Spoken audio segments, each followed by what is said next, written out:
नमो नमः प्यारे बच्चों, हार्दिक स्वागत है आप सभी का संस्कृत शाला की आज की कक्षा में। और बच्चों, हमारा आज का विषय है, आज की वर्कशीट है 7वीं कक्षा के पंचम पाठ पर आधारित। और पाठ का नाम है पंडिता रमाबाई। यानी कि शिक्षा के क्षेत्र में पंडिता नाम से विभूषित रमाबाई पाठ के बारे में हम इस पाठ में पहले पढ़ ही चुके हैं और पंडिता रमाबाई के बारे में पढ़ चुके हैं। और बच्चों, आज उसी से संबंधित इस वर्कशीट को हम करने वाले हैं, तो चलिए जल्दी से आरंभ करते हैं। और यदि आपने अभी तक इस चैनल को सब्सक्राइब नहीं किया है तो आप चैनल को सब्सक्राइब जरूर कर लें ताकि हमारी वीडियोज आप तक पहुंच सके। छात्रस्य नाम, छात्र का नाम। अध्यापकस्य नाम, आपको अध्यापक का नाम यहाँ लिखना है, अपने संस्कृत शिक्षक का नाम। और अनुक्रमांक, अपना रोल नंबर। अब देखिए बच्चों, यहाँ पर इस प्रकार आपको परीक्षा में भी प्रश्न आपसे पूछे जाएंगे। आपको एक पहरा दे दिया जाएगा और उसमें से कुछ प्रश्न आपसे पूछे जाएंगे। स्त्री शिक्षा क्षेत्रे अग्रगण्या पंडिता रमाबाई 1858 अष्टपंचाशदधिक-अष्टादशतमे ख्रीष्टाब्दे जन्म अलभत। स्त्री शिक्षा में अग्रगण्य जो पंडिता रमाबाई जी हैं, उन्होंने 1898वीं शताब्दी में जन्म लिया।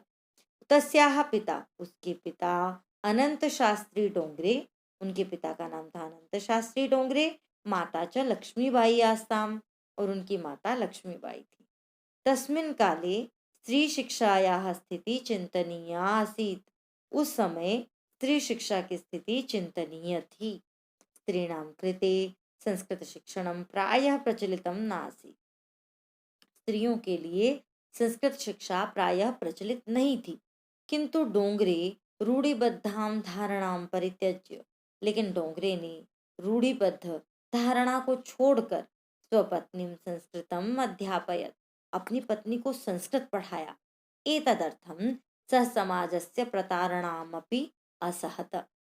इसके लिए उसने समाज की प्रताड़ना अर्थात समाज से जो एक तिरस्कार मिलता है वह भी सहा, क्योंकि उस समय महिलाओं को पढ़ाने का एक रिवाज ही नहीं था। अनंतरम रमापि स्वमातुः, और इसके बाद रमा ने भी अपनी माता से संस्कृत शिक्षा प्राप्तवती, संस्कृत शिक्षा प्राप्त की। देखिए, संपन्न परिवार, आप देखें कि एक पढ़े लिखे परिवार से जो है वो रमाबाई जी थी, उसके बारे में हमने पढ़ा। अब हम करते हैं एक पदेन उत्तरत, अर्थात एक पद में, एक शब्द में इन प्रश्नों का उत्तर देना है। जो पहरा हमने पढ़ा है इसके आधार पर ही ये प्रश्न है। तो चलिए बच्चों, आरंभ करते हैं। यहाँ पर पहला प्रश्न है आपका, रमाबाई जन्म कदा लभत, या रमाबाई कदा जन्म लभत। तो रमाबाई का जन्म कब हुआ? तो रमाबाई का जन्म कब हुआ था? अष्टपंचाशदधिक अष्टादश शतम, अर्थात 1858 ख्रीष्टाब्दे। तो ये हो जाएगा इसका उत्तर, यहाँ जाएगा। रमायाः पिता, पिता कः आसीत्? रमा के पिता कौन थे? तो बच्चों, रमा के पिता कौन थे? रमाया पिता कः आसीत्? अनंत शास्त्री डोंगरे। यहाँ जाएगा श्री अनंत शास्त्री डोंगरे। पूर्ण वाक्येन उत्तरत, अर्थात पूरे वाक्य में आपको प्रश्न का उत्तर देना है। तस्मिन् काले कस्याः स्थितिः चिंतनीया आसीत्। उस समय में किसकी स्थिति चिंतनीय थी? तो बताइए बच्चों, पहले में से देखकर यहाँ पर आप आराम से ढूंढ सकते हैं कि उस समय किसकी स्थिति चिंतनीय थी। तस्मिन् काले स्त्री शिक्षायाः स्थितिः चिंतनीया आसीत्। उस समय स्त्री शिक्षा की स्थिति जो है वह चिंतनीय थी। रमा कुतः संस्कृत शिक्षां प्राप्तवती। रमा ने कहाँ से संस्कृत शिक्षा प्राप्त की? तो रमा ने बच्चों कहाँ से संस्कृत शिक्षा प्राप्त की थी? बताइए जल्दी से। रमा स्वमातुः संस्कृत शिक्षां प्राप्तवती। रमा ने अपनी माता से संस्कृत शिक्षा प्राप्त की थी। तो ये हो जाएगा इसका उत्तर। चलते हैं अगले प्रश्न की तरफ। अगला है बच्चों भाषिक कार्य, अर्थात आपने ये जो पाठ पढ़ा इसमें से इसी तरह से कुछ प्रश्न आपसे परीक्षा में भी पूछे जाएंगे। समाजस्य इति पदे का विभक्ति। यहाँ पर समाजस्य इस शब्द में क्या विभक्ति है? देखिए, आप तो बहुत सारे शब्द रूप धातु रूप पढ़ ही चुके हैं, तो मुझे लगता है बड़ी आसानी से आप पता लगा लोगे कि समाजस्य में न पंचमी विभक्ति है, न सप्तमी है, न चतुर्थी है, यहाँ है विभक्ति षष्ठी।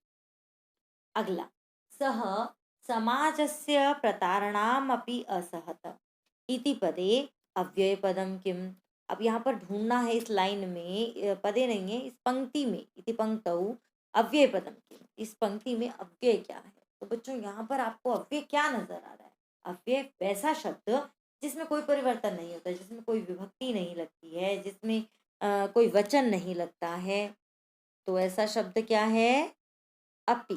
तो न तो समाजस्य समाजे समाजम विभक्ति लगती है, अपि है ऐसा शब्द।